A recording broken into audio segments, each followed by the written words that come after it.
If we win the treble, yeah? Yeah. What are you going to do with that? Surely you've got to go Netflix. There is one treble. Premier League, Champions League, FA Cup. Together, guys. Do it together. This documentary is going to be the best ever. Now we're talking. He doesn't know her dad's chap Grealish. This is what the people has to realize, that today I'm the king. You're right, Gunda. You need to wrestle. This is those. Just another day at the office. Absolutely brilliant from City. We fought the last 5 Premier League. Are we going to do it again? I mean, are they unstoppable this season? It's tough, the Premier League. It's unforgiving. You have to work and fight for every single point you get. It's so easy to look far ahead. And that's the one thing that can get you killed. Are City title contenders once again? The questions were starting to be raised. Manchester City's lead has been obliterated. We want to win this Premier League. We have to play like this. You think it's normal? Today we are done. For the guys who travel to follow us to perform in this way? Wow. They're in a proper title race here. If we focus on ourselves, we can beat them all. And we want to do it again. And that's when we get big. I think we can go all the way. I want my Warriors. If you come for the king, you best not miss. The biggest prize in club football is still the Champions League. That was a little bit special. He's got to turn Man City into a team that conquers Europe. That has to happen. We're all going to Istanbul! One more next week. You know tomorrow we play for the immortality. Will it be a treble or a seismic shock? It's once in a lifetime, guys. This situation, we are not going to leave it again.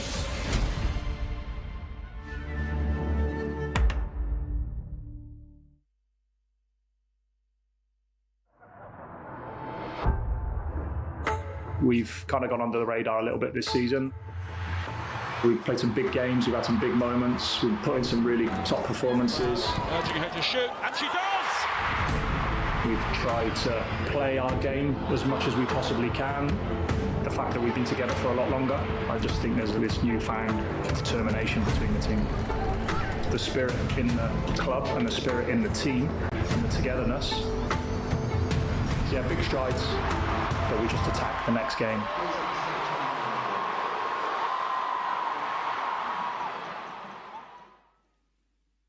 A very good evening. Welcome to Matchday Live. It is the Continental Cup. It is the semi-final. We are just one game away from the final, which I'm so unbelievably excited about. We love, love, love this competition. Joining me this evening is a multi-Continental Cup winner, former City and England goalkeeper Karen Bardsley. Good evening. Good evening. And former Manchester City player Neda Manua. Good evening. Good evening. Good evening. Thank you both for being here. I'm very, very excited because we love the Continental Cup, don't we, Karen? It means so much to this club. It does. Yeah, it does. It was my first trophy, and it was kind of the trophy that gave us the belief that the club was doing the right thing in terms of backing the women's game. So it definitely set us up, to become who we are today. I think it also has that extra edge of spice tonight because, of course, we're taking on Chelsea. So it is a 7:15 kickoff here in the UK. City at home at the Joy Stadium taking on Chelsea. We've had 2 juicy games against Chelsea this season already, Nadem. The first that everybody knows, I'm still not over. That was the draw here at home in the league. And then the second, just a couple of weeks ago, where we went down south and we pinched them in their own backyard and we got that victory against them. So it adds that little bit of extra spice tonight. Oh, it absolutely does. Yeah, absolutely does. I think any team that goes down to play against Chelsea and come away with a win, that's so rare, especially in this season where you see the end of Emma Hayes as her tenure here. So she'll be desperate to win this. The players will be, but they've tried to travel up to Manchester. It's a different experience up here. Oh, it is, yes. I think it's going to be a great atmosphere inside the stadium tonight because, of course, as well, we're both at the top of the WSL, only different on goal difference at the minute as well. So very, very spicy night ahead of us. As always, this is the best place, the first place to get your team news. So it is time now to get City's starting 11 for the semi-final of the Continental Cup. So in goal, it is Keating. Then it's Aleixandri, our captain Greenwood, Coombs, Kelly, Hemp, Uwabi, Park, Kasparai, Shaw and Hasegawa. And then on the subs bench, McIver, Stokes, Horton, Fowler, Angledahl, Morgan, Mace and Alana Kennedy.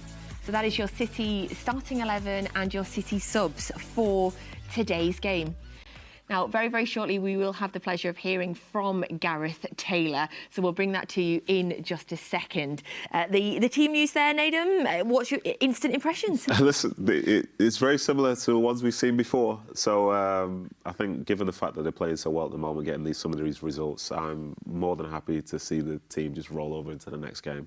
And they'll be feeling themselves. They're playing well individually, collectively, and they'll be desperate to win today as well. Feels only natural to start at the back, Karen, especially with you. I mean, in terms hold on a second. I was a forward, yeah, I was a forward.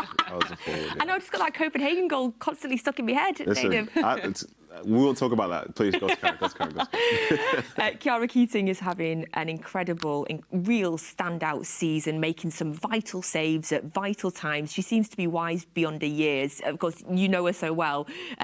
Tell us a little bit about her. Tell us how you think the season's been going for her. It's because she spent so much time with me. But no, listen, Keith is great. Well, Chiara is great, I should say. Keith is great too, but she's not playing for us anymore.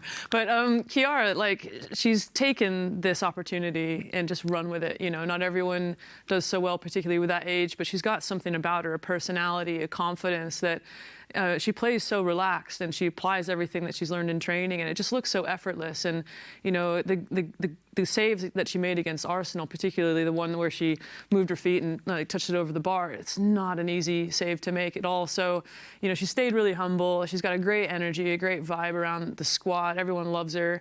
And she just looks like she's enjoying her football. So I'm really proud of her, and it's great to see some youth coming through into the first team. Definitely, and I love what I often notice about her, and when we were pitch side together and she came over, she's got this real joy about her. It seems like she's just loves playing football. She's so happy to be here. She's so happy to be enjoying the game, and I love people that just enjoy football. Yeah, just enjoy life, and I think everyone feels that from her. You know, and literally she hasn't changed from how she was when she first broke into the squad as well. She's just kind of grown and grown and grown into that personality, and she just kind of radiates that, and everyone around her she makes better. You know, so it's a real pleasure to kind of, like I said, watch you know, who she's become and what she's been able to do on the pitch, and I hope she carries on. From the goalkeeper to the defender, see, there was a plan here all along. That's what you say. There was a plan. If you say so. In terms of the defence, Alex Greenwood continues to be one of the best players in the world officially. How important has she been to you for not only this back line but this City team this season? Yeah, I think she's been hugely important. I think her availability has been key. Her performances, her leadership. I think the balance she can offer on the ball. You know, some of the aggression when it comes down to defending as well. I think you need experienced players, because young players are great, but they don't necessarily know how to manage every particular moment. Whereas if you have someone that has done that before, then they're not overawed by any occasion. It's not to say that they'll definitely play well, but they know and they can feel when something needs to happen within a game.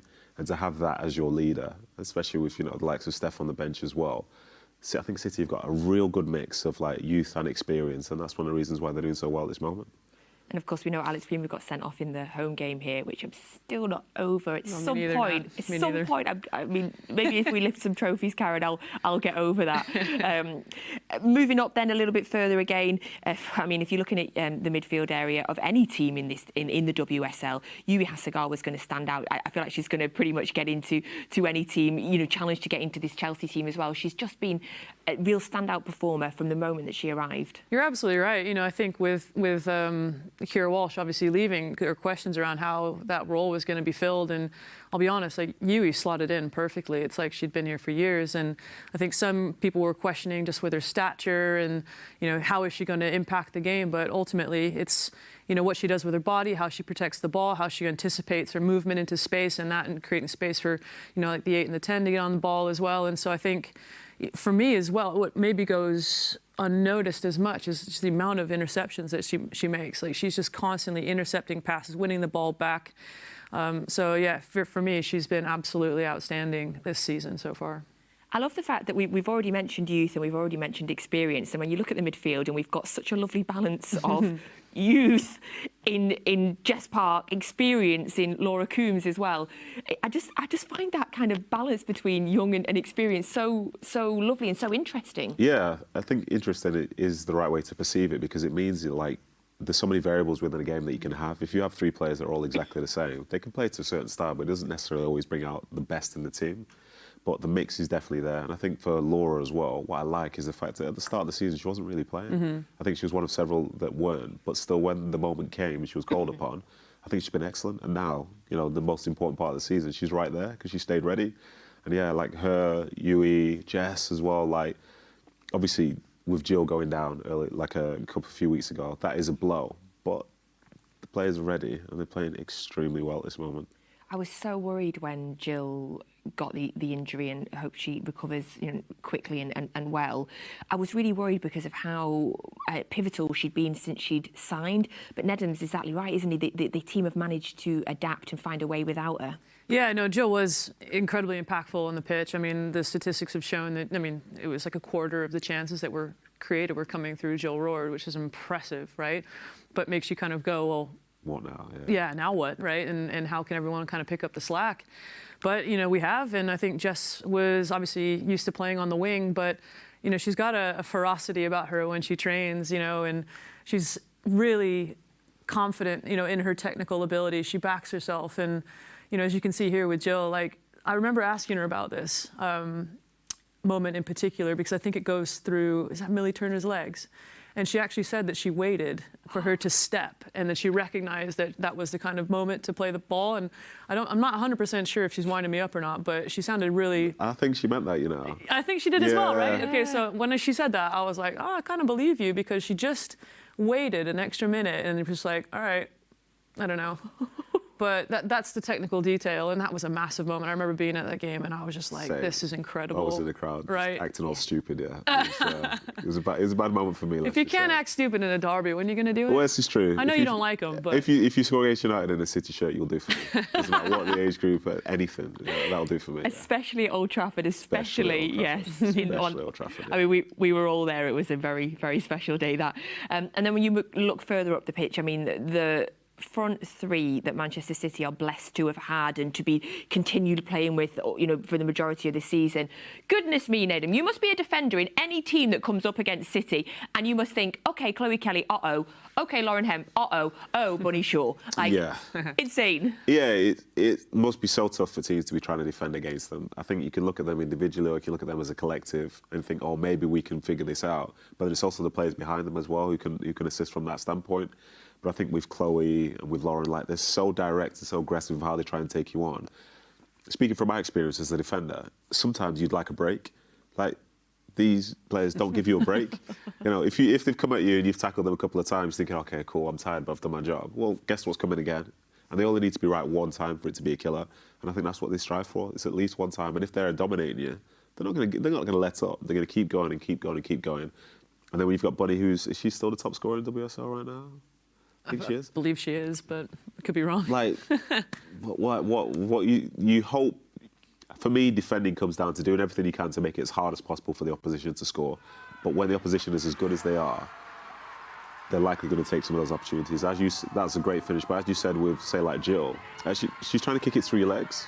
But, like, why would I close my legs if I'm trying to stop someone shooting on goal? You know, they find a way to sort of make the most of any opportunity that you will give them without you realising you've even given it. And that's, as I say, that's such a good finish there against Chelsea. What a big goal, what a big moment. She makes it look easy, doesn't she, like she here? Does. Yeah. She looks calm. That's the point where I kick the ground, I'll be honest. That's the exact point where I kick the ground and fall over.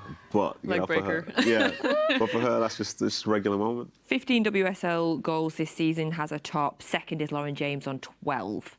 So, yeah, she's not doing too bad. And I mean, Lauren Hemp's having a great scoring season as well in terms of some of the important goals that she scored. I mean, another thing I'm still not over was that one she scored last time, the like yoga back heel bent over, like there were a couple random little moments this year with back heels and things like that. But this derby goal was an absolute screamer. I was going nuts when this happened because. Yeah. Just to place it and then, you know, literally going top bins. I'm sorry. She did the ears. There's some housery going on in this game, I'll tell you what. I remember Chloe and then obviously Hempo giving it the big one as well. But just to have the composure to place that and just kind of caress it into the top corner. Like, I'm sorry, Mary, you're not saving that. Look at that glancing off the bottom of the crossbar. Yeah. I think this derby game might have been my favourite City game of all, like men's, women's, youth, time. EDS of this season. I was going to say, yeah, that's a big one. Such a huge shout. It's like, whoa, whoa, of relax, this season, relax. so far. All time. So far, yes. In terms of the goals tonight then, Nedum, you just... Could come from anywhere. Could come from anywhere. We'll take them from anyone. Just as long as it's more than Chelsea, I'll be more than happy. Simple analysis. Straight to the point. Straight to the point. Straight to the point. Goals from anywhere. Anywhere. Against Chelsea. Yeah. Even if they want to score on goals themselves, let them do it. Just get them out of the cup. Get City in the final. Yes, get them out of the cup. Oh, by the way, in case you're wondering, the Continental Cup final. Gosh, fingers crossed. Hopefully, just so you can maybe just keep one eye on it. Sunday, the 31st of March. It's taking place at Molineux. Arsenal are already in the final. They won last night. So that is Sunday, the 31st of March. It is a 3 p.m. kickoff at Molineux. So let's hear now from our manager, Gareth Taylor. Gareth, the cup semi-final under the lights at the Joy Stadium. Don't get much better than that for us, does it? Yeah, cold evening, but yeah, hopefully we can warm the fans up with some good football tonight and hopefully book our place in the final. And 2 home games in a row, which is almost unheard of for us, but a nice advantage potentially for us as well. Yeah, of course. Yeah, good performance at the weekend against Everton. Quick turnaround. Players have had a handful of training sessions together, but it's the same for everyone. And yeah, looking forward to tonight's challenge. Talked about how pleased you were with the attitude against Everton, particularly when they halved the deficit. How much can we learn from that game and take into this one moving forward? Yeah, I think it's important. I think sometimes the previous game counts for nothing. I think for us it's just about trying to continue with the same momentum we've had, winning games, and of course everything's on the line tonight, so it's whoever wins progresses, and we want that to be us. How important can the fans be tonight as well to help us over the line? Yeah, of course, it really helps us. Like I said previously, it creates a calm atmosphere here for us in terms of how we play, and at the right moments they get right behind us and push us through over the line. Players are obviously very experienced, but this is the kind of game that just love being involved in, so I suppose the message is to make sure that you play the game rather than the occasion, but also enjoy it and savour it at the same time.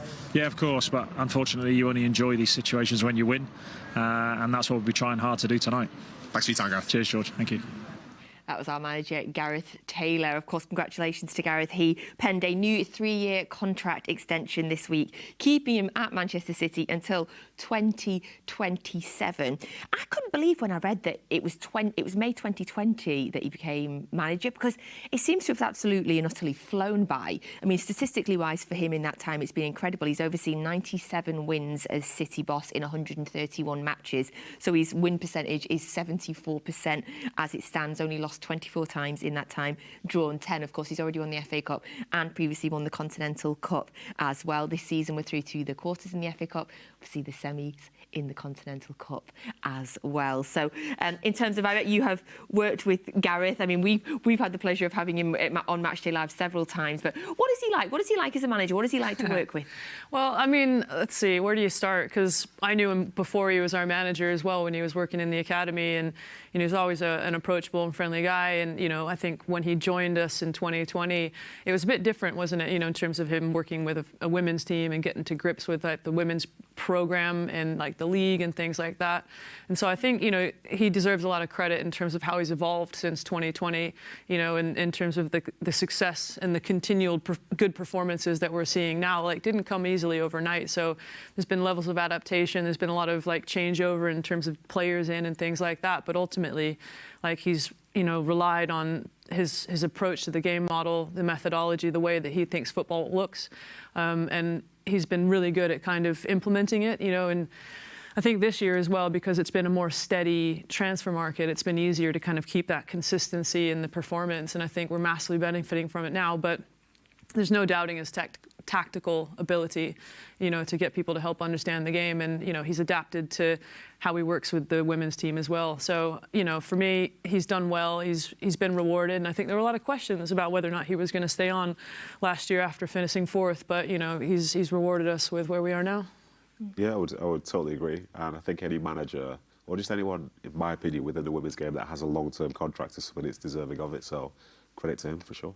he always comes across like he has a very calming presence. I mean, even just when he's on Matchday Live or when I've had the pleasure to interview him after games, I'm always quite giddy if I interview him when we've won, and he always seems to have like a calming kind of presence, which I imagine is really nice to be around all the time. Do you get that vibe from him? Yeah, I do get the vibe that he's quite calm, but imagine if he was just like really excited all the time. You know what I mean? That means that, it would be weird, because then like if they lose, you would be on a massive downer. It's like, oh, I don't want to be around Gareth today. He's like, it's a bit sad. I think that sort of like even keel, it probably helps the team, because you can never get too high or too low. And the fact is, say they win this game, they just want to get ready for the next game and the next game and the next game. Whereas I think as fans, we kind of get drawn in by things a little bit. He's more very focused. Yeah. He's very focused, and I think that kind of drives his approach. He's pretty pragmatic in the way he kind of approaches. This is kind of what the opposition's going to do, and this is how we're going to need to respond and how we're going to need to play. And it looks like this, and this. He's also very driven, and he drives his staff in the same way. And yeah, I think, I don't know, like if he was a drink, I'm not really sure what kind of drink he would be. Would he be like a beer? Would it be peppermint tea? I'm not really sure. Yes, that's a good question. Dunno. Yeah. It's one for you all at WhatsApp land. What drink would Gareth Taylor be if he was a drink? I think as well with managers like that, when you're on the field, you don't want to look across and see somebody that looks like they're panicking. No, yeah. Because then all of a sudden it's like, okay, like they tell me to do something. It's like, just do all this. Yeah, I've got that. Okay, boss. I think the calmer they are, the more you sort of believe that they understand what's going on. I think they can deliver a message to you passionately, but it comes from a place of making sense because they've not gone over the top with anything in particular. So I think Gareth makes a big difference with that. I very much enjoyed the psychological differences this week between Emma Hayes and between Gareth Taylor. I don't know if you've seen both of their individual quotes this week, but Emma said in her press conference that she doesn't think about revenge. It was some quote about it's not the Death Star, we're not trying to destroy people or something, which I quite liked. She was saying... She's into Star Wars at the minute, isn't she? Yeah. I mean, I love a Star Wars reference, so I was kind of here for it. She said she wasn't thinking about revenge, and then in Gareth's press conference, he was like, yeah, they want revenge. Yeah. I think Chelsea have kind of been the Death Star, though, so, like, yeah. Are they the Death Star? I think, okay. Yeah. Are we going with this? We're looking for the exhaust vent? Is that what it is? How many times have they won, like, anyway, how many times have they won the league in a row? 3 or 4. Too many. Yeah. They're the Death Star. They are the Death Star. Death Star, yeah. Them saying they're not Death Stars. And they want... Are we the Ewoks? Okay. Yeah. We're going with this. Is that enough? Sorry to everyone watching. Yeah, sorry. We've lost it. Let's pull it back to football now and give you a brilliant opportunity to win a signed Steph Houghton shirt. We absolutely love our Steph on this show. And last night on Matchday Live, she got a shirt and she signed it for us like magic. Here we go. There is her signing the shirt. And here, to show you said shirt now, modelling it. I need to. There he is. I need a single. He needs a single. Oh, he's wandering around the studio. He needs a... OK, he's taking this serious. Which camera? Middle. He's going for it. OK. Look at this. Look at... Oh, he's out of his light. What's he doing? Look at this. He's done this before. It's a really good size. This one Look at this one. There it is. It is a signed home shirt, signed by Steph Houghton. Beautiful. Give him the eyes, Nedum. And modelled by Nedum Manua. I don't know what's happening right now. This could be yours. Just let it happen. Just let it happen. If you'd like to win that, by the way, this is how you need to do that. You just go to mancity.com/feed and enter your details there.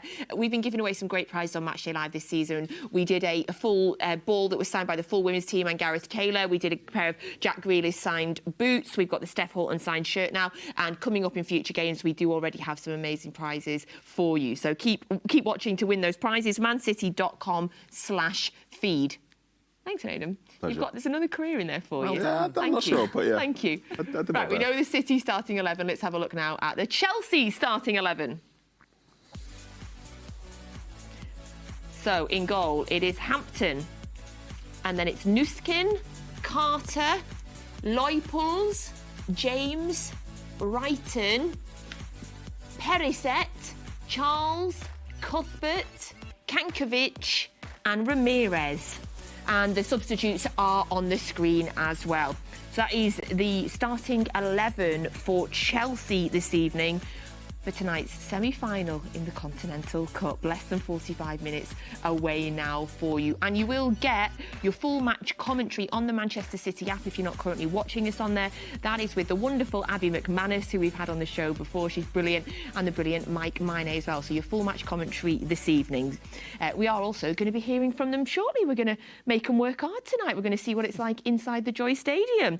So looking at that team instantly, for me, the first name I always look at in Chelsea is Lauren James. How good is Lauren James? She's obviously very, very good, potentially. You know, I think at times, I don't think, it's not that she flatters to deceive. I think she's for me, sometimes, if she plays to her best, like at times she feels like she's unplayable, but lots of times when she doesn't, and you wonder, well, why is that the case? But I think for Chelsea to be successful, they need her to be good, or very good between now and the end of the season. But I think, as I say, from a match-up standpoint, I think she's one of the best in the world. But again, like, you know, she's second top goal scorer in the WSL. You know, not first, second. So it's good that the England international gets a chance to go and play and try and do well for her team. But I think for City, they can maybe limit the supply to her. And if that's the case, maybe she gets frustrated. And we've seen if she gets frustrated, she doesn't necessarily bring out the best version of herself, you could say. I think that's an interesting way of putting it. It is very, very diplomatic, isn't it? Yes. Very diplomatic.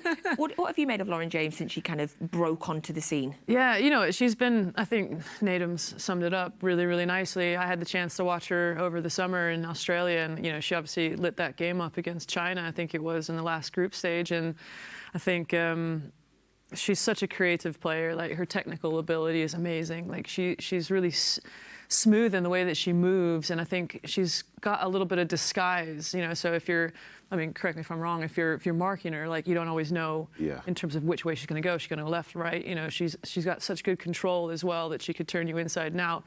And, you know, we've seen that she loves to cut inside and, you know, find that kind of looped shot into the corner, a bit similar to what we saw with Lauren there against United. But for me, I would agree with you. Like, yeah, she can kind of like ghost in and out of space and things like that, but she can also ghost in and out of games. Like, sometimes she'll go for long spells without sort of making an impact, but it only takes a few seconds for her to kind of get back on the, you know, with a really decisive pass, or incisive, I should say, or a fantastic finish. So you always have to have one eye on where she is.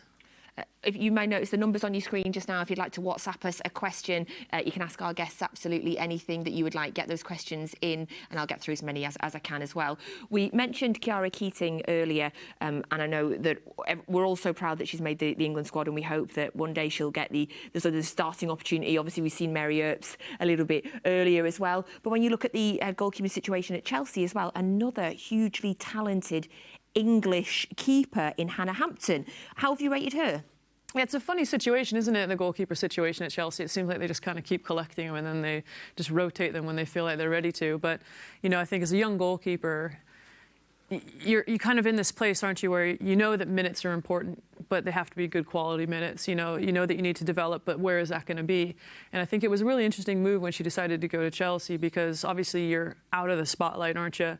And she hadn't played for quite a long time, and then there was all this talk about, is she going to get back into the England setup and things like that. But you can see that they've just kind of identified a talented player. They've said, this is what we're going to work with you. We see it as a potential #1 in future.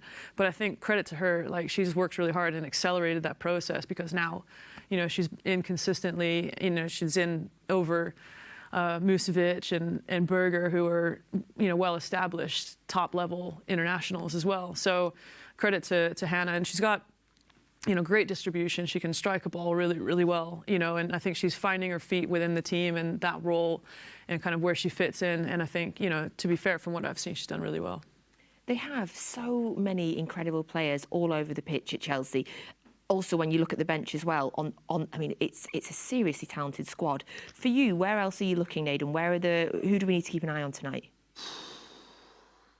Is it Guru Wrighton, the captain? Oh no, she's not captain. Erin Cuthbert's captain, isn't she? Yes. I think Guru Wrighton, like, in the big games, I feel like I see her name get mentioned a lot, stepping up in those big moments. And it's, as somebody who doesn't necessarily support the Death Star, it's quite frustrating. But I think she's very, very good. Obviously, you mentioned Lauren James, but it's just them as a collective. I think when they can sort of dictate tempo and be really aggressive, and some of the ways in which they can win the ball back, like, there's a game that stood out to me the most this season is when they played Aston Villa. I think they beat them like 6-0 or something like that away. And every time they'd keep the ball, but every time they lost it, they just said to Villa, "No, this is our ball." They just came and just took it right back off them, and it almost like they bullied them. I think Chelsea have that sort of energy about them. So it's not necessarily an individual that would, essentially cause that to be the case. It's the collective, and I think for them, the power of the collective is the biggest thing, I'd say. I'm loving the linking back again. Right? Yeah. You're really good at this. Very good. Very good. Very much like that. We were talking a little bit earlier before the show. Mayra Ramirez scored again at the weekend. She's going to be a big threat tonight. Yeah, she was. And again, I had a chance to watch her at the World Cup as well, and she was, outstanding. And you could see why, especially with the loss of Sam Kerr, with the ACL injury, that we're going to need a replacement pretty quickly. And it seems like Mayra Ramirez is, slotted in pretty nicely. She can hold up play. She's big, physical, got good aerial ability, but she's also technically very, very good, very creative. We saw with that little behind the foot finish for a couple of weeks ago, and then, scoring her first WSL goal at the weekend against Leicester was probably, evidence that she's still moving in the right direction. So I think she's very versatile, even though she's, like a more powerful forward. She'll happily drop in and link play. Not necessarily threatening behind that much, but will definitely post up and try to turn a player as well. So I think, the centre-backs might have their hands full tonight. So that is the Chelsea starting 11 for this evening. Do get your questions in on WhatsApp. The number is on your screen now. So we have got about 45 minutes until kick-off. It's a 7:15 p.m. kick-off here in the UK. Full match commentary is available for you on the Manchester City app from Mike Mainé, and he is joined by the wonderful Abby McManus. We're going to go over to them now and see what it's like inside the Joy Stadium. Natalie, thank you. Welcome to a blustery Joy Stadium. The weather changed around mid-afternoon and became quite chilly here in East Manchester in the shadow of the Etihad Stadium as well, which saw joy for Manchester City's men in a cup competition last night. Abby McManus, it's now down to the women to reach the first domestic final of the year. It is, and you've got to play the best to be the best, and obviously what a game it's going to be right now. Chelsea and City have they're both coming up against the best teams in the league and in the cup right now, and obviously it's the fight to who gets to the final. One easy way to get to the final is to keep a clean sheet. Kiara Keating will be the player responsible for that in goal for Manchester City. Conceded a wonder goal against Everton on Saturday, but it's 3 clean sheets in her last 4 games, including some brilliant saves against Chelsea in the fixture last month to keep City 1-0 up. She'll also have an eye, with the draw just being made for next year's Euros as well, to be England's #1, let alone City's #1. Yeah, definitely. She's in form at the moment for club. She's obviously got a name in the international setup right now, and she's definitely got her eyes on all of those things that you've just mentioned.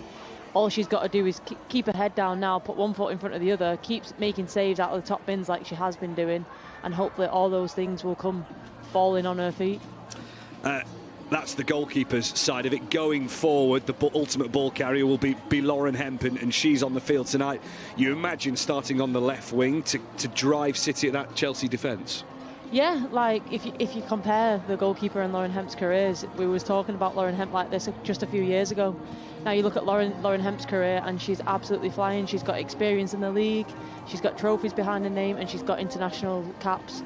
And being around players like that for Keating will be great. But yeah, Lauren Hemp tonight is a key player. Her experience, her pace, her ability to finish, to create goals is going to be frightening, and something that Chelsea's probably definitely got their eye on. And when we talk of young players making an impression, Jess Park falls into that category as well. Since the injury to Jill Roord, and it's kind of been a choice of Gareth Taylor between Philippa Angeldal and Jess Park, and in the last few weeks we've seen Jess Park nail down that starting spot, and it's a big call to have her playing tonight as well. She assisted Buddy Shaw for the 1-0 win at Kingsmeadow in the league fixture between City and Chelsea last month as well.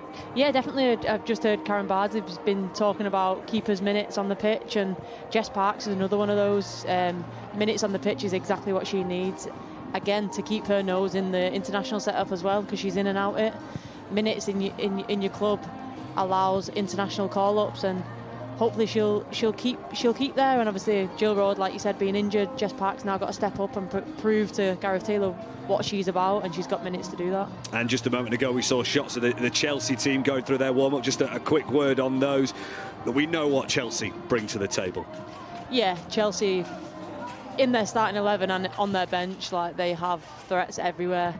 when one person gets subbed off and another comes on, you know they're going to be a very talented person. Emma Hayes has got her team set up really well. But yeah, I'm excited for a good competitive match tonight. I'm excited to watch the new signing for Chelsea as well and see what happens. Well, as the players go through their warm-ups, we'll try and find a way to warm up as well at the Joy Stadium. It is a cold night. Stay warm in the studio, guys. Thank you so much there to Mike Miney and Abby McManus, your commentary team for tonight's game, 7:15 p.m. kickoff. Get that commentary live on the Manchester City app. Now, we've got a wonderful, I'm so excited to watch this. I haven't seen it yet, but I absolutely love finding out about people's tattoos. Random. OK, they're linking this back to football now. Hold on. Stay with me, Naden. Stay with me. Okay. We have managed to do an exclusive deep dive into one of our wonderful players, a Champions League winner with Barcelona, and of course one of our stars this season as well. Laia Aleixandri is talking us through some of her artwork. So let's find out what the meaning is.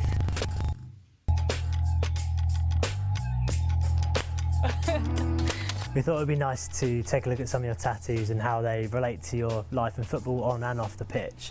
Starting with one on your arm there in terms of your family. Talk us through that one. The most important for me is this one.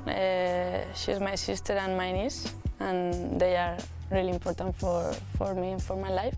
My family is very important for me, and they always support my decisions in my job, and they are very important for me. This one, the butterfly, is with my best friend Patrick Harrow. It's because when we won the Champions League. It was amazing, this experience. It was really good year, and I think it's the best moments in in my life. What was it like for you to move from Spain to England? Was it quite hard at first to make that decision? I want to come in England because always I thought that I want to play here in England. I'm adapted more with this weather, no? But to be fair, I miss the sunny some days because I need my vitamin D. No, but I'm adapted. I love the raining now, you know, the rain. I like to live in Manchester. When I have my days off, I'm going to brunch, I'm meet with my friends. I'm really enjoying to be here. Can I say you if you want my favorite restaurant? Yeah. Yeah, Kitten is and Tattoo. Yeah. No, I like the food in Manchester.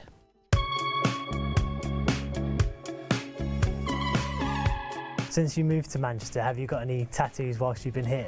If I win the league this year, maybe. Okay. We can see you've got some English writing though on your arms and slogans. What? Yes. Yeah, and this one I like, the live without regrets, because this philosophy, no? I like the live your life and enjoy your life. Yeah. How do you think the women's game has changed since you started playing up until this point now? The women's football is growing every year, and here in England is really good. And I'm really happy to be here, and because I think in England the people likes the women's football. For us it's really important, the fans. For us is really important, and we are very glad for that, and we need their support. It's really important for us. The flamingo is a funny story. It's because my friends always told me that you have your legs like a flamenco, you know. But not now. I'm stronger now. Yeah. They still call you that, or is that? No. I'm stronger. I'm stronger now. And finally, in your next 2 years at City, what are you hoping to achieve? I hope they win some titles, and keep enjoying with my teammates. I love that. So interesting. Thank you so much to Laia Aleixandri there for talking us through her tattoos and how it links back to her life in football. So thank you so much for that. So we are about 25 minutes away now from tonight's 7:15 p.m. kickoff. It is the semi-final of the Continental Cup. Now, gives us an opportunity to talk about a wonderful partnership that's recently launched between Manchester City and the Feel Good Club. Now, if you don't know, Feel Good Club they're a small business. They're run by two wives. They're in the centre of Manchester, and they are a cafe that is all about promoting, just talking about mental health, talking about positivity, and I love them. I've eaten in there several times, by the way. The food is lovely. You're allowed to take a dog in. If you don't have a dog, there's always dogs in there that you can cuddle as well. Always. Now, there is an opportunity here for us to see Ned and Manua's modelling skills again. So, would you mind, you're in demand now after doing your Steph Horton shirt, giving us a little model of our Feel Good City scarves. Oh, he's going for Here he longer. goes. Feel free to do a catwalk should you want to. Here he goes. Give us a blue steel. Oh, there is a career. Oh. I hear laughter in the gallery. I hear it. There is no laughter. People are impressed. You have many strings to your bows. I've only got a couple more, trust me. This is such an exciting partnership. It's such a wonderful idea. Conversations around mental health, around well-being are so important. Now, I love the Feel Good Club, and every Sunday night they post these wonderful things called Sunday Night Reminders that I look out for every single week, and it's all about positivity and just reminding yourself that the world is a better place with you in it. That is what I always see them talking about. I love that. Right. They've been working with some of the players as well, so let's have a little look at this. When's the last time that you belly laughed and why? Probably 3 weeks ago, but I can't say why. I genuinely can't say why. Oh, that would be bad. What's one thing you've overcome that you didn't think was possible? Not that I didn't think it was possible, because you can kind of make anything possible, but I suppose my dreams. What's something it took you far too long to realise? Maybe that it's okay to not be perfect at things. We shouldn't be afraid of taking any risk. If something bad happens, yeah, we just keep moving forward. It's important to take a moment to pause and don't keep going all the time, because taking a moment to pause is just as important. What's the best piece of advice you've ever been given? Do things that make you happy. Make sure you prioritise yourself and do things that make your loved ones happy as well. Someone said to me that you have to really believe in yourself, because other people won't unless you do, so it has to start with you. Yeah, it took me a little while to actually believe in myself. What's your number one tip for feeling good? To grab a coffee, good coffee. Listening music, vibe. Surrounding yourself with good people, people who you care about, people who make you laugh, put a smile on your face. What's one thing you're trying to let go of that's made you happier long term? Just the pressure that I put on myself to perform and also be some kind of perfect person. It's just not possible. Seeking perfection, giving myself a little break sometimes, and knowing that it's okay to have an off day or a week where you don't do as well as the previous. Sum up your mental health journey in one word. A work in progress. Topsy-turvy.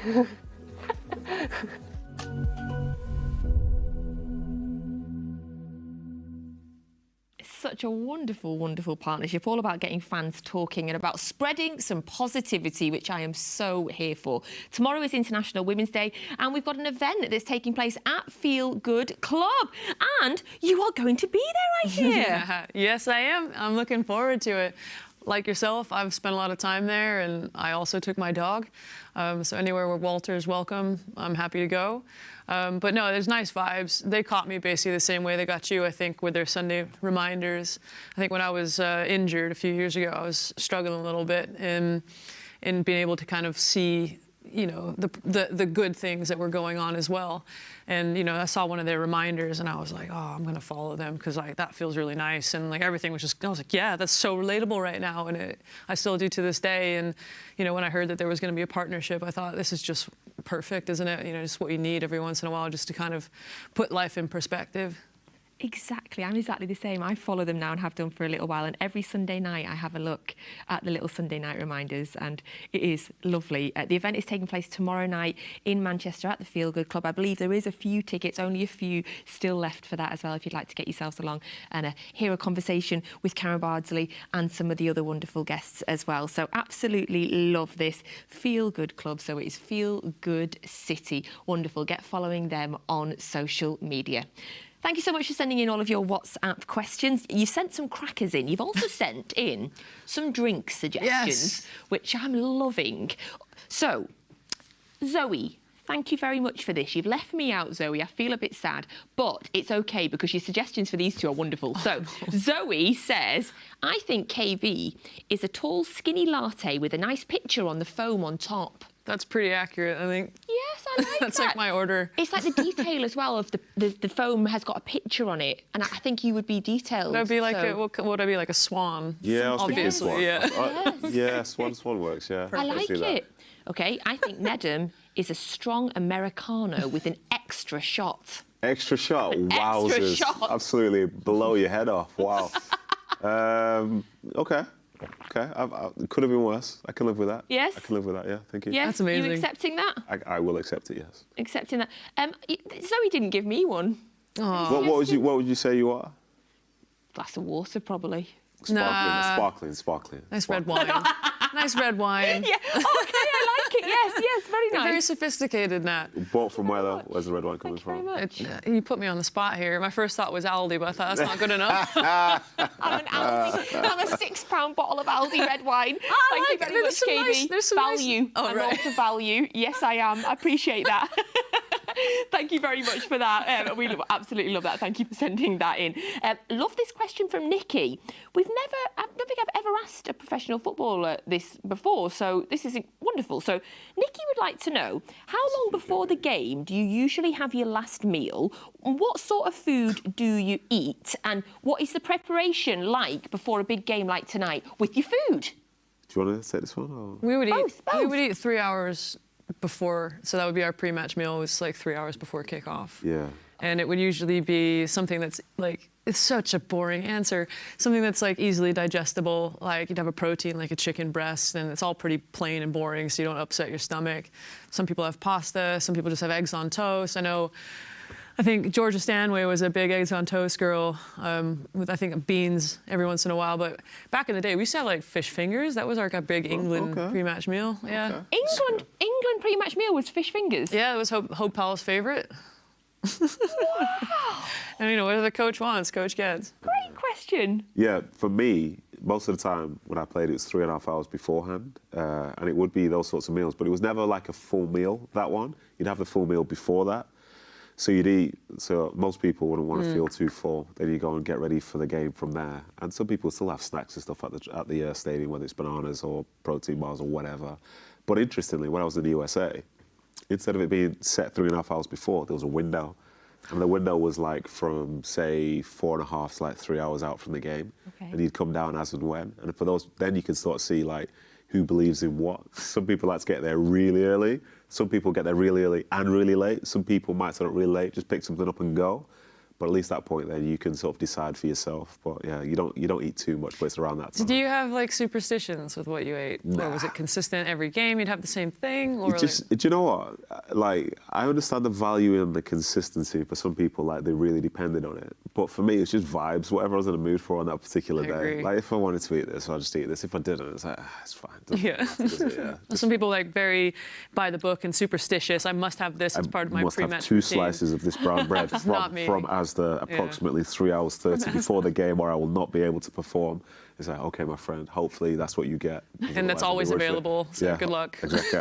I worry for you if you don't have it, but yeah, good luck. If that was what you had before a game, what was your like cheat meal, the meal that you looked forward to maybe post-match or in the summer holidays? This is not a good question for me because I still eat really well. I don't do well with cheats. This is perfect for me then. Okay, because did you hear Erling Haaland's? What was it? No. Kebab pizza. Yeah. Ew, on a pizza? But it was like, that was on the podcast, wasn't it? Kebab pizza? Yeah, but he was like, he's a big health freak, like really big. Right. They had to like really draw it out of him. Yeah. And he said that's something he'd go for. But you ain't getting that from it, you know what I mean? But for me, after a game, to be honest, my appetite wouldn't necessarily be the highest. Like, I just feel weird. Like, I want to just drink fizzy drinks or whatever. Yeah. If you know what I mean? Yeah. But my appetite wouldn't be there. But it depends who's at the house. If we've got loads of people there, there's a takeout pending, guaranteed, set in stone, set in stone. What takeout? Anything. Could be Thai, could be Indian, could be Italian, anything. Okay. It's definitely coming. But then when it arrives, I'm like, can't really eat this, I'm not too hungry. But you eat it because you have to. Not the takeaway, but you have to eat. You eat because you should be having something. Okay. You know But then it's always at like stupid o'clock at night too, if you're having an Yeah. evening kickoff and you're like having Yes. to eat it like what was us? It's really hard. You know what I mean? Like, feel sympathy for us. life please. is tough. Yeah, so tough. Thank you. Thank you for the questions. Absolutely love them coming in. Here's a serious one. Jane wants to know, how good do you think Jess Park can be? And do you think City can keep hold of their best players with the likes of Barca and Leon always seeming like they're sniffing around? Yeah, they need to stop. No, Jess is great. Like I've had the good fortune of being able to kind of see the beginning of her career, you know, when she first joined us, and you know, people were talking about her before, you know, coming through the academy and the youth ranks, and like, this girl's going to be good. She's really talented, and it was just like, how are you going to adapt to this? You know, first team environment. And to be fair, like, she went out on loan and I think learned a lot about herself and, you know, what a professional level is like. And she's applied that ever since she came back. But I'm still convinced it's this mindset, it's this self-assuredness that she has, that she knows that she's a very good player. And, you know, she's applied herself really well in training and taken on the feedback, I think, that the coaches have given her. But yeah, I think she just looks so confident and she just looks like she's enjoying herself so much. And now that she's in the central position, she can really utilize the pace that she has. And I don't know, I think she's a really frightening talent. That is exciting. Yeah, it is. Very exciting. And yes, I agree. Stay away, Barcelona. Stay away, Barcelona and Leon. Stay away from our girls. OK, Elise, I love this question as well. Do you think VAR should come into the women's game? Should it be trialled in cup competitions? Should it be trialled at stadiums that already have it? That's a really good question. It's a really, really good question. I think the answer, it depends on what the sort of infrastructure is already laid out for it. I think there have been decisions where people say, especially in the Nations League, I think it was earlier in the year, where the England manager was saying that, you know, why do we not have VR in this instance? Because it's cost us this. But not every stadium or every setup has the ability to have that. I don't know if necessarily all the referees are trained to be able to manage it as well. So it's not a case of just throwing this thing into this system that's not ready for it yet. So I think if it can become ready for it, then absolutely, because, you know, you do deserve the chance to have the opportunity to sort of like have reviewable decisions as such, but it's not just a simple thing of saying, well, yeah, just have it, because not every place can afford to have it, for example. Sorry, what were you going to say? No, I was just going to say that this is such an interesting conversation to me because it's not proven to work well in the men's game. So, like, why do we necessarily want to take something that's kind of like not working to its fullest potential or capacity yet? So I think first and foremost, I think the clubs should probably invest in goal line technology, if anything else, because that seems to be something that's affordable, that's something pretty straightforward to be able to implement, and it's proven that it works. Yeah. So I think you'd want to start there. Yeah. You know, in terms of VAR, I've seen it work great, like at the World Cup for the women over the summer. It was interpreted really well. There was an on-pitch decision given by the referee, so there was kind of like no sort of questioning why or what was happening or what the ruling was. But again, it's always down to how the referees are going to interpret it, what's going on, you know, in the trailer and things like that is really important. Which I think is a big point, because also we can invest in training the referees to create a bigger pool of real high quality ones as well. I think if you want to bring in something like VAR, that's probably so far down the road. And as I say, until the infrastructure and setup is there, infrastructure including the level of refereeing, and as I say, the nature of the stadiums, things like goal line technology and other bits, until all that is in place, like, you can't just throw it in. It doesn't make sense. Forgive me unless this has changed in the last few months as well, but I'm pretty sure that the referees in the women's game are not full-time currently either, so it feels like that is something that needs to be increased before we bring in more. You think so? You think so? I guess around, like, VAR as such, if you see something whereby you see replay and say, well, that's just wrong, then you think that should be changed. But again, it sort of highlights the fact that, you know, the position, in my opinion, of the women's game isn't where people perceive it to be overall. And if you want to find out exactly where it is, ask the people who are within it, and they'll tell you the bigger factors and bigger story, because it is growing, but it's not growing at the rate where it needs to be at this moment in time, which is where it essentially deserves to be. Another wonderful question. I love the variety of questions that we have here. Some really serious talk, some really fun talk. The last question I'm going to ask here, fun talk. Thank you to Lana. She says, hope you're feeling fabulous. We are, Lana. Thank you so much. Hopefully we are in a couple of hours too. She has a random question. Thank you very much, Lana. If you could pick one emoji to be your favourite emoji, what emoji would it be and which emoji best describes you? Emoji? Wow. So many. I can start if you want. I've got one immediately. Go on. I'm that face, you know, that's like a little smirk at the side, like. Is that you? Like that one. Is it like almost like a smug one? That one? Like the smug smirk. Yeah, that's me. I send that too much. It's like at the top of my emoji. I'm always a bit hilarious. I like that one. I like that one a lot. Okay. I'm trying to think of what I've used recently. It's been more of like, you know, the melty face one recently. That's like melting into the. That's been me a lot. The melting face. Yeah, have you seen it? You know, you're just like, I don't know if it's like you can't be bothered right now, or if it's just something like that where you're just like, I can't believe what's going on. I mean, that one's always a winner. Fun, yeah. And that one. IDK. But yeah, lately I think the silly one is the one like the upside down face. It's like smiling, but it's upside down, as in like just. Karen, I'm worried about you. No, to be fair, I lean into that one. I lean into that one it's quite strong. a lot. It's a strong emoji. That one. But I'm going to Feel Good Club on tomorrow, so it's fine. Yes, okay, good. I think looking back, I use that one a lot, and I use the one which is like it's like a crying one, but not the laughter crying. But not like real sadness, almost like, oh my God. Do you know the one where it's got like a long stream? Yes. I use that one a lot. So it's like I've seen something, I'm describing it, and that's the emoji that I send out to describe my emotions. I'm feeling there's like a lot of like disbelief in the room of like things that we're dealing with. Yeah, we're stunned. We are the stunned too. Yeah, we are so stunned by everything. Yeah. What a brilliant question. That gives you some real That's insight a really good into question. these two as well. Thank you so much for those wonderful, wonderful questions tonight.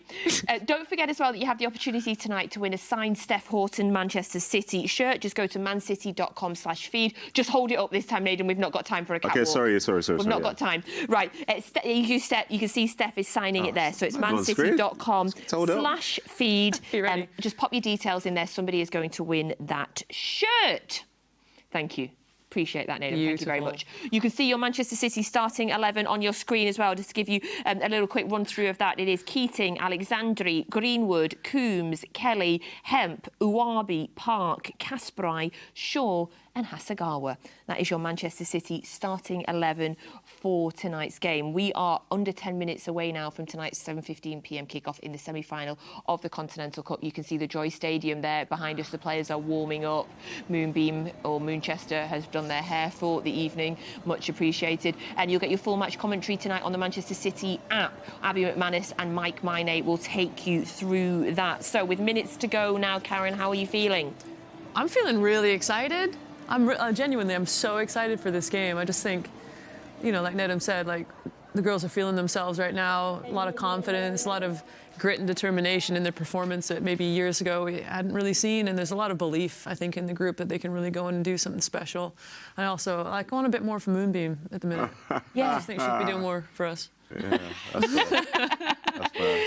Nathan, what are you thinking? Less than 10 minutes till kick-off now. What's your heart saying? To be honest, I'm a typically nervous City fan, but Great. you know, I've got this scarf on, so I feel good. I think they're going to do it. Yeah? Yeah, I think they're going to do it, yeah. Seriously? Yeah. Good. Yeah, okay. I don't think I'll enjoy it, but I think they're going to do it. Yeah. I can feel my nerves kicking in now. Just like that. Always arrives. Will this be Emma Hayes' last game against City unless we draw them in the FA Cup, I'm guessing? Because we've had home and away, league fixtures. So, if it's a FA Cup, then maybe. But, hopefully we'll just boot them out and send her on away disappointed to say thank you very much. It was an honour. There's been a lot of talk about, obviously, Emma Hayes leaving, similar as there has been to Klopp leaving Liverpool as well, and the kind of what that means to the team. For you, if you were in this position now, would you be wanting to win everything because your manager's leaving? Would you be wanting to play well so the next manager picks you? Like, okay. You've thought about this. Yeah, I have, just because it's been a thought, like, with Liverpool at the League Cup final, they were saying, you're going to win this for the manager. No, you're going to win it for yourself because you're playing in a cup final. Does not any of it, you don't take any of it into consideration? There are guys who's been there 2 minutes, you know what I mean? What about the ones that have been there longer? You don't have that legacy with the manager, and when you're out there, like, McAllister, for example, for Liverpool, he signed for Liverpool because he wanted to win trophies, he said. That's what he literally said in a press conference. He didn't say because he wants to play for Klopp. He said he wants to win trophies. So now he's going out with a chance to win a trophy. And I think for these players, they'll have that connection. But for me, I think the connection only matters on the last game of the season where you can say thank you very much for everything that you've done. Like, after you've won this, it's not like, well, the manager's got the trophy and we just let her or let him just go and celebrate. Like, you celebrate because you've won it as well. You know, you've earned the right to be in this position. You've earned the right to maybe be in a final. So, yeah, I'd be appreciative of the person that gave me the opportunity to do it. But the fact is, it's still me that had to do it alongside my teammates. So, yeah, I wouldn't be saying all hail Supreme Leader because, you know, you've done Supreme everything Leader for again, us. we're back! Yeah, I'm not saying that. It's literally like, yeah, Don't we're call so Emma proud. Hayes a Supreme Leader, by Well, the way. I didn't Come technically. It was parody. It was parody. I didn't name her. I did not name her. Give me your score prediction. I'll go 2-1. 2-1 City. Yeah. Okay, score prediction, please. Oh, woof. I feel like it's going to be tight, and my initial thoughts were going to be 2-1, but I sure as heck don't want it to go to penalties. So I'm going to say 1-0 to City. Oh, Gosh, I'll be, wow. That is a long game. I will be wow. in bits. If it is a draw at the end of 90 minutes, it does go to extra time, then penalties. We must have a winner on the night. Thank you so much to both of you. Thank you to the skinny latte with foam on the top and the upside-down smile emoji. Thank you to the blue steel Americano with the extra shot. And the... What was your emoji? Just the crying one. The crying emoji. Thank you from the Aldi red wine, smirky smile, and the Star Wars fans that are in the studio. Hopefully we are still having this much fun in 90 minutes. Get your full match commentary now. Mike Mine and Abby McManus on the Manchester City app, and we'll all be back here at half-time and then full-time, hopefully celebrating City getting to their first cup final of the season. Natalie, thank you. From the full fat pint of lager, I think, here in the commentary box this evening. Cold night at the Joy Stadium. The wind is circulating round, but it is dry at least. It is a big one. A place in the first domestic final of the season at stake. Either Manchester City or Chelsea will face Arsenal at Molineux at